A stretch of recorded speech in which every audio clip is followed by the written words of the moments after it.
और कृषि कानून पर अब आर पार, हनुमान बेनीवाल ने ट्वीट के जरिए बड़ा ऐलान किया है। कृषि कानूनों के मसले पर उन्होंने ट्वीट किया, केंद्र किसानों के अनुरूप निर्णय ले, अगर किसानों की बातें नहीं मानी तो गठबंधन पर पुनर्विचार करना पड़ सकता है। एनडीए में फिलहाल बेनीवाल की पार्टी आरएलपी शामिल है। बेनीवाल ने ट्वीट कर लिखा है कि गृह मंत्री अमित शाह जी देश में चल रहे किसान आंदोलन की भावना को देखते हुए हाल ही में कृषि से संबंधित लाए गए 3 बिलों को तत्काल रूप से वापस लें और स्वामीनाथन आयोग की संपूर्ण सिफारिशों को लागू करें और किसानों को दिल्ली में त्वरित वार्ता के लिए उनकी मंशा के अनुरूप उचित स्थान दिया जाए। चूंकि आरएलपी एनडीए का घटक दल है, परंतु आरएलपी की ताकत किसान और जवान है, इसलिए अगर इस मामले में त्वरित कार्रवाई नहीं की गई तो मुझे किसान हित में एनडीए का सहयोगी दल बने रहने के विषय पर पुनर्विचार करना पड़ेगा।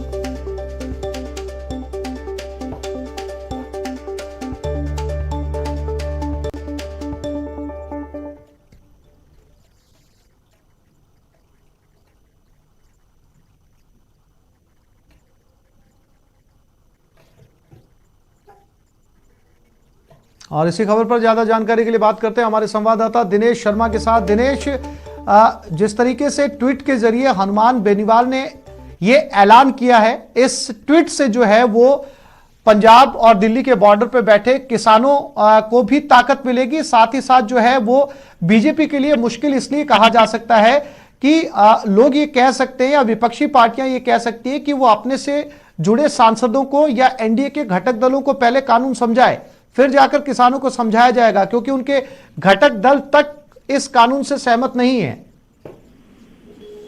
बिल्कुल आसिफ, देखिए एक बार फिर से हनुमान बेनीवाल ने आंखें दिखाई है केंद्र को हम कहें तो, क्योंकि सबसे बड़ी ताकत जो है आरएलपी अपनी मानती है वो यही कि किसान उनके साथ में, और किसान जिस तरीके से आंदोलन कर रहे हैं तो उसे लेकर नाराजगी है हनुमान बेनीवाल में, और लगातार पिछले दिनों से वो मुखर होते रहे हैं। और साफ तौर पर अब उन्होंने चेतावनी दी है कि अगर जल्दी ही इस पर विचार नहीं किया गया तो एनडीए से अलग होने तक की नौबत आ सकती है। तो जिस तरीके से पहले शिरोमणि अकाली दल ने एनडीए का साथ छोड़ा और अब कई राष्ट्रीय लोकतांत्रिक पार्टी भी उसी राह पर है, किसानों का साथ देते हुए धमकी जो है उन्होंने दी है कि अगर इस पर फैसला जल्द नहीं हुआ तो एनडीए छोड़नी पड़ सकती है। तो ये एक और झटका हम कह सकते हैं कि होगा एनडीए के लिए। जिस तरीके से किसान आंदोलन लगातार चल रहा है उसे लेकर जिस तरीके से बयान आ रहे हैं नेताओं के, तो उसी कड़ी में एक ये बयान जो है हनुमान बेनीवाल का काफी मायने रखता है, क्योंकि एनडीए के जो है वो सदस्य हैं और अमित शाह को जो है उन्होंने टेक करते हुए ये बात अपनी कही है। पिछले कुछ दिनों से लगातार वो ट्वीट के जरिए इस मुद्दे को उठाते रहे हैं और अब एक बार फिर से उन्होंने ये मुद्दा जो है वो छेड़ दिया है। साफ तौर पर उन्होंने कहा है कि किसान दिनेश, पार्टी से अलग होना, घटक दल को अलग करना, अपनी पार्टी को बीजेपी से अलग करना एक बहुत बड़ा फैसला होगा हनुमान बेनीवाल के लिए। या इसे दूसरे शब्दों में कहा जाए तो किसानों के दबाव के या अपने चुनाव क्षेत्र के किसानों के दबाव के चलते एक औपचारिक रस्म पूरी की गई है इस ट्वीट के जरिए। बिल्कुल, देखिए हनुमान बेनीवाल जो है उनकी पहचान किसान नेता के तौर पर ही है और उनके पार्टी को जो राज्य में जो समर्थन मिला पिछले, चाहे वो विधानसभा चुनाव हो चाहे वो लोकसभा चुनाव हो, तो एक बड़ी ताकत वो मानते हैं कि किसान उनके साथ में है। यही वजह है कि आरएलपी का आज प्रदेश में कुछ वजूद है।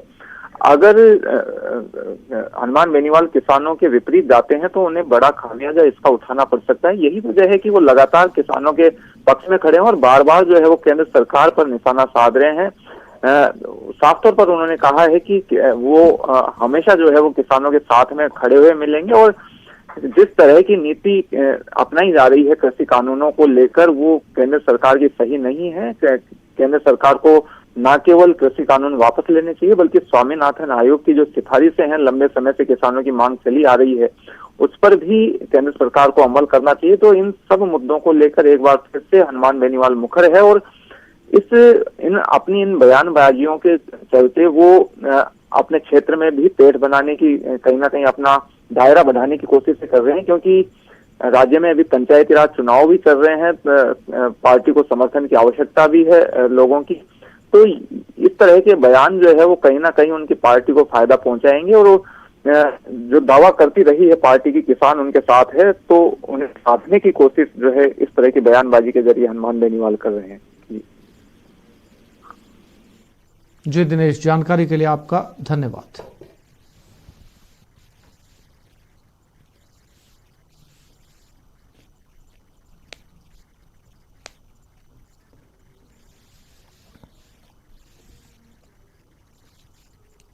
पंचायत चुनाव का तीसरा चरण कल 21 जिलों में सुबह 7:30 बजे से मतदान होगा। 57 लाख से ज्यादा मतदाता मतदान करेंगे। मताधिकार का इस्तेमाल किया जाएगा। 20,000 ईवीएम का इन चुनाव में इस्तेमाल किया जा रहा है। 40,000 कर्मचारी मतदान करवाएंगे। 7,964 मतदान केंद्र बनाए गए हैं।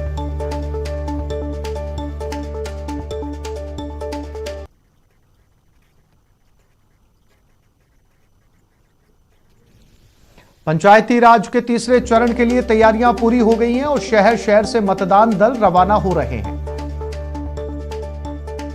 ये 6 तस्वीरें आपके टेलीविजन स्क्रीन के ऊपर बूंदी, चित्तौड़गढ़, डूंगरपुर, प्रतापगढ़, बाड़मेर, राजसमंद। यहां पर चुनाव की तैयारियां मुकम्मल तौर पर पूरी कर ली गई हैं। कल सुबह 7:30 बजे से मतदान शुरू हो जाएंगे। पोलिंग पार्टियां रवाना हो चुकी हैं। उनको ट्रेनिंग कैंप के जरिए में प्रशिक्षण देकर उन्हें बूंदी, चित्तौड़गढ़, डूंगरपुर, प्रतापगढ़, बाड़मेर और राजसमंद के लिए रवाना कर दिया गया है।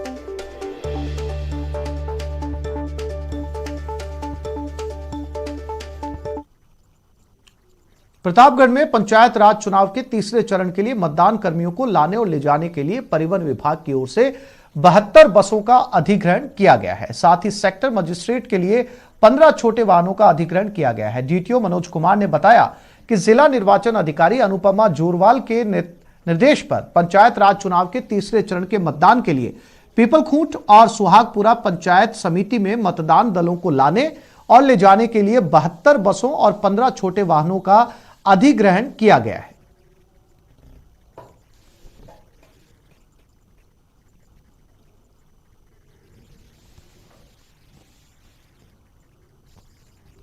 और उदयपुर में ग्रामीणों ने एक कार को पकड़ा जिसमें अवैध शराब भरी हुई थी। इस घटना का एक वीडियो सोशल मीडिया पर वायरल हो रहा है। यह वीडियो भिंडर पंचायत समिति के बांसड़ा गांव का बताया जा रहा है। आशंका जताई जा रही है कि ये नशे की खेप पंचायत चुनाव में वोटरों को रिझाने के लिए इस्तेमाल होनी थी, लेकिन उससे पहले ग्रामीणों ने इसे पकड़ लिया।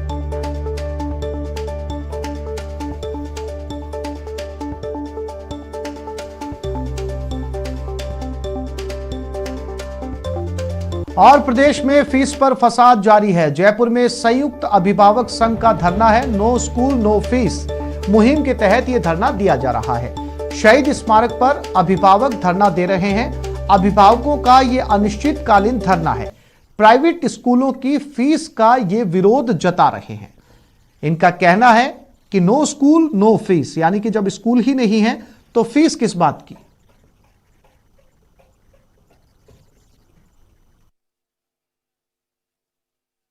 चल रहा है वो लगातार जारी है। पहले शहीद स्मारक पे स्कूल संचालक अपना विरोध प्रदर्शन कर रहे थे, तो अब एक बार फिर से अभिभावकों ने यहाँ पर आंदोलन का आगाज किया है। आज से ही संयुक्त अभिभावक संघ के बैनर तले यहाँ पर अभिभावकों ने सामूहिक धरना शुरू कर दिया है। धरने पर बैठे अभिभावकों की यही मांग है कि नो स्कूल और नो फीस, जो कि इनकी मुहिम भी है, और लगातार ये जो स्कूल संचालकों की जो मनमर्जियां रही है उसके खिलाफ आवाज उठाते रहे हैं और लगातार अपने आंदोलन को कड़ा करते आए हैं। इन्हीं से बात करते जानते हैं अरिंद अग्रवाल, जो संयुक्त अभिभावक संघ के अध्यक्ष हैं, किस तरह की मांगे हैं और किन मांगों को लेकर के आज यहाँ पर फिर से धरना। सर, हमने 12 दिन पहले सरकार को 15 सूत्रीय अपनी मांगे भेजी थी, जिसके अंदर शिक्षा का उत्थान, फीस के ऊपर जो हमारे 25% की हमारी मांग है उसके ऊपर, स्कूलों के ऊपर ट्यूशन फीस का क्लैरिटी होना। सरकार के अंदर 15 सूत्री मांगे हमने सारे उसके अंदर भेजी हुई है, और उन सब के बावजूद सरकार की तरफ से कोई भी आज भी ध्यान नहीं दिया जा रहा है। इसलिए हमें परेशान होकर स्कूल प्रशासन जिस तरीके से अभिभावकों के साथ पेश आ रहा है और फीस मांगने के लिए दबाव बना रहा है, तो मजबूरन हमें धरना प्रदर्शन के लिए मजबूर होना पड़ रहा है। किस तरह से आप देख रहे हैं हाईकोर्ट में इस मसले पर अभी तक क्या कुछ हुआ है और आगे क्या होने वाला है? हाईकोर्ट ने जो 70% ट्यूशन फीस जिसको बारंबार आज स्कूल जो है वो फीस मांगे जा रही है, नोटिस दिए जा रही हैं और उसमें एक बहाना ये बनाया है कि सरकार की तरफ से उन्हें यह इंश्योरेंस मिला है कि वो 70% फीस ले। वो बिल्कुल सर्वथा विधि विरुद्ध गलत है, क्योंकि उस ऑर्डर को स्टे किया जा चुका है। मैटर सब जुडिस है हाईकोर्ट के अंदर। सरकार ने जो भी अपना एफिडेविट पेश किया है, जो इंटरिम फीस डिसाइड की है, वो हाईकोर्ट के डायरेक्शन से डिसाइड की हुई है, जिसके ऊपर हाईकोर्ट को अभी अपना फैसला लेना है और उसमें यह तय करना है कि जो सरकार ने फीस डिसाइड की है वो सही है या गलत है। तो इस कारण से अभी मैटर सब जुडिस है और किसी भी तरह की ये जो मांग की जा रही है वो कंटेम्प्ट ऑफ कोर्ट की परिभाषा में आ रही है। कोरोना काल में जो जिस तरह के हालात उपजे हैं उससे परेशान हैं, आर्थिक रूप से अपनी जो समस्याएं हैं वो यहाँ पर सरकार के समक्ष भी रख रहे हैं और उन्हें उम्मीद है कि इस मसले का हल जरूर निकलेगा। कैमरा पर्सन अविनाश के साथ महेश दाधीच, न्यूज 18 जयपुर।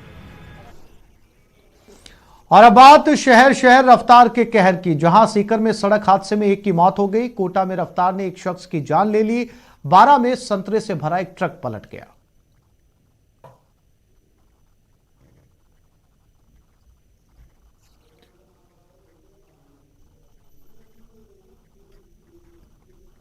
और सीकर जयपुर नेशनल हाईवे पर सड़क हादसा हुआ। कार और ट्रक के बीच भीषण टक्कर हुई। हादसे में कार चालक की मौत हो गई और 3 लोग घायल हुए हैं।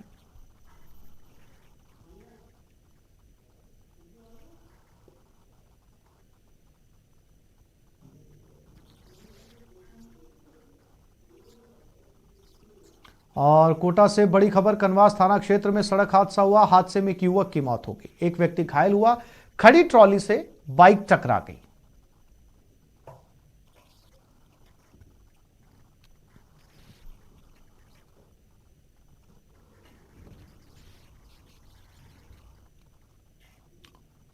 और 12 में संतरों से भरा हुआ एक ट्रक पलट गया। नेशनल हाईवे 27 पर यह हादसा हुआ। इस हादसे में कंडक्टर घायल हो गया।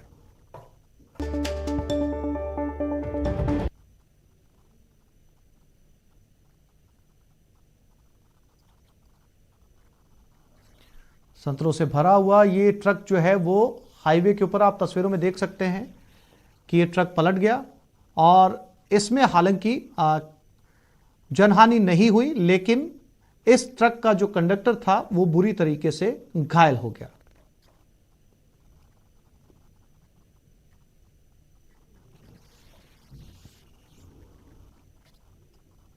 नागौर से शादी समारोह में जा रहे बाइक पर कुचामन से किशनगढ़ जाने के दौरान पर्वतसर मेगा हाईवे पर अज्ञात ट्रक ने बाइक को टक्कर मार दी। हादसे में 25 वर्षीय पुष्पा और 2 वर्षीय परी की मौत हो गई। वहीं बाइक चालक साबू गंभीर रूप से घायल हो गया। हादसे की सूचना पर पहुंची पुलिस ने दोनों शवों को पर्वतसर मोर्चरी में रखवाया। मृतक महिला और बच्ची डेगाना के तिलानेस गांव के निवासी हैं। हादसे का शिकार हुआ परिवार कुचामन से किशनगढ़ एक शादी समारोह में जा रहा था। इस दौरान रास्ते में तेज रफ्तार ट्रक की चपेट में आ गया। घायल बाइक चालक को अजमेर रेफर कर दिया गया है।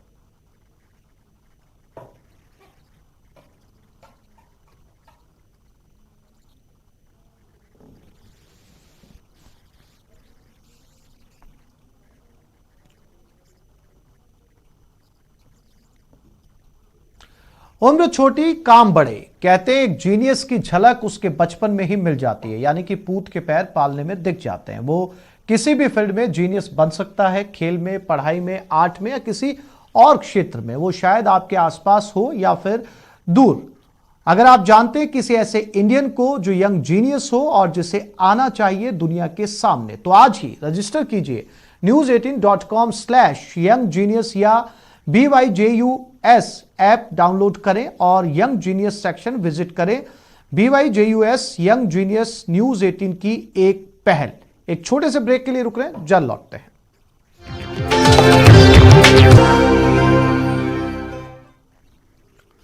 वहीं दिल्ली में किसानों के बड़े विरोध के बीच पीएम ने वाराणसी में किसानों को संदेश दिया तो विपक्ष पर निशाना भी साधा।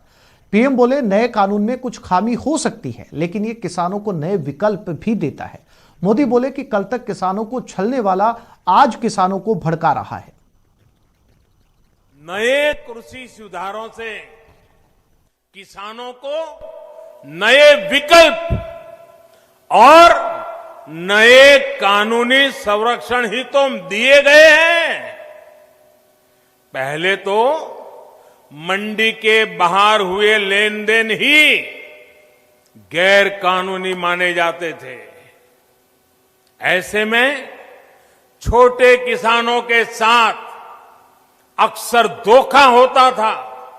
विरोध का आधार फैसला नहीं, बल्कि भ्रम फैलाकर, आशंकाएं फैलाकर, फिर तो भविष्य में ऐसा होगा, फिर तो भविष्य में ऐसा होगा, अब तो ये होने वाला है, उसको आधार बनाया जा रहा है। अपप्रचार किया जाता है कि भाई फैसला तो ठीक है, लेकिन पता नहीं इससे आगे चलकर क्या क्या होगा। हमें याद रखना है, ये वही लोग हैं जिन्होंने दशकों तक किसानों के साथ लगातार छल किया है। साथियों, जब इतिहास छल का रहा हो, तब दो बातें बड़ी स्वाभाविक है।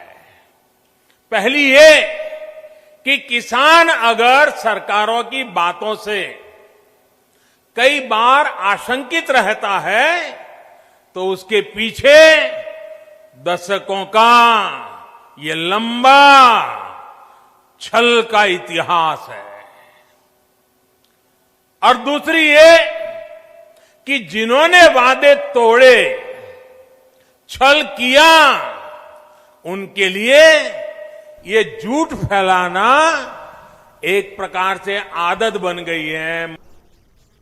गुरु नानक जयंती के मौके पर आज जयपुर हेरिटेज नगर निगम मेयर मुनीश गुर्जर भी सेवा कार्य करती नजर आई। उन्होंने सफाई कार्यों से लेकर रंगोली बनाने और जूते साफ करने तक का काम किया। मेयर मुनीश गुर्जर सुबह 4 बजे घर से निकली। इस दौरान उन्होंने राजा पार्क, हीदा की मोरी, चांदी की टकसाल और आदर्श नगर गुरुद्वारे पहुंची। इस दौरान मेयर मुनीश गुर्जर ने गुरुवाणी और सेवा कार्यों में हिस्सा लिया।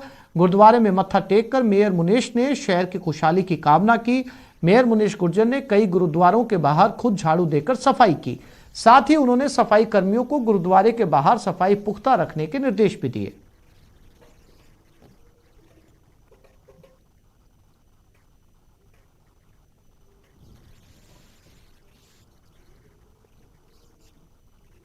आज सिख धर्म के संस्थापक गुरु नानक देव की 551वीं जयंती मनाई जा रही है। नानक साहिब का जन्म 15 अप्रैल 1469 को पंजाब के तलवंडी में हुआ था, जो कि अब पाकिस्तान में है।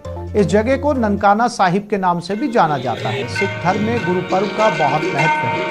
हर साल कार्तिक मास की पूर्णिमा तिथि के दिन गुरु नानक जयंती मनाई जाती है। प्रकाश पर्व के दिन सभाओं में गुरु नानक देव के द्वारा दी गई शिक्षाओं के बारे में बताया जाता है और गुरु ग्रंथ साहिब का पाठ किया जाता है। मरुधरा में भी कोरोना की वजह से गुरु पर्व को सादगी से मनाया जा रहा है।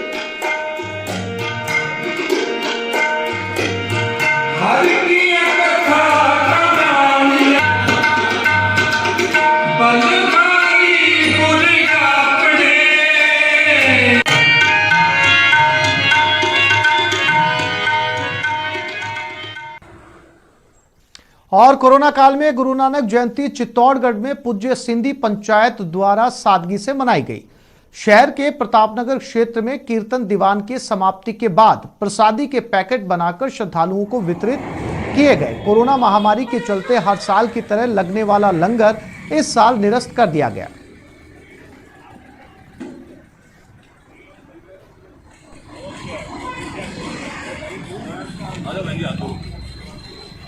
भरतपुर में गुरु नानक देव का 551वां प्रकाश उत्सव धूमधाम से मनाया गया। इस मौके पर शहर के सभी गुरुद्वारों को सजाया गया। पाई बाग स्थित गुरुद्वारे में भी रागी जत्थों की ओर से शब्द कीर्तन किया गया और गुरु नानक देव की अमरवाणी से लोगों को रूबरू करवाया गया। खास बात यह है कि गुरुद्वारे में सोशल डिस्टेंसिंग का खास ख्याल रखा गया और प्रसादी का आयोजन नहीं करके पैकेटों का वितरण किया गया।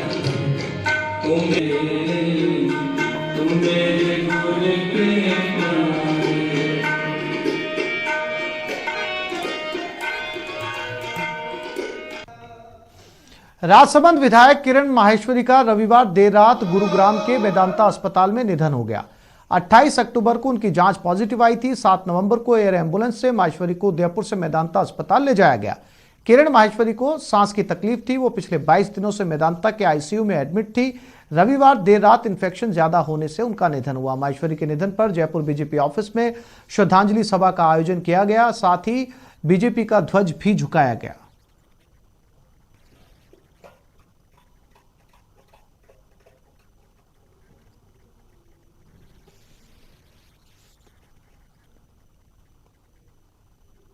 आंध्र प्रदेश के नरसापुर शहर की